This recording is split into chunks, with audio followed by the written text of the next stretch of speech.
मित्रांनो हे बघा बोकड दिली इथं. भैया गाव कुठलं? हा तुमचं राम आहे इधर एमपी जामन्या नागलवाडी. एमपी एमपी गाव कुठलं बोललं? जामन्या नागलवाडी. बर कैसे घेतले? ये 6200. कितनी बार आया तू इरफान के पास? ये मैं 5 साल से ले रहा हूँ. 5 साल से ले रहा हूँ. 5 साल से हा? मित्रांनो 5 वर्षापासून येतो तो इरफान पासून बोकड घेऊन जातोय.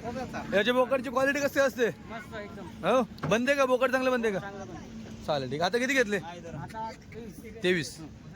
ठीक आहे मित्रांनो हा स्वतः पण येतो त्याच्या जोडीदारांना पण घेऊन येतो बोकड वगैरे घेतो. त्याने एकट्याने सुरुवात केली ती. आता त्याला पण भरपूर लोक त्याच्या भागातले इरफान पाशी घ्यायला आता येतो तो इकडनं एमपी कडून. बरं आपली गाडी पण एमपी मधून येते पण मग आपण माल इथे विकतो आपल्या जागेवरती. बरेच लोक सांगतात आमच्या भागातून कुठे गाडी येते का काय देता का. मित्रांनो माल फक्त तुम्हाला धुळ्यामध्येच भेटेल. त्याला इथून गाडी लावून दिलेली MH-18 धुळ्याची गाडी लावून दिली त्याला आपण इथून पण गाडी लावून देतो सोयीस्कर रेटमध्ये. बटू दादा किती किलोमीटर झाले?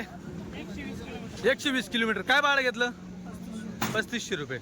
मित्रांनो 120 किलोमीटरला 3500 भाडं घेतले.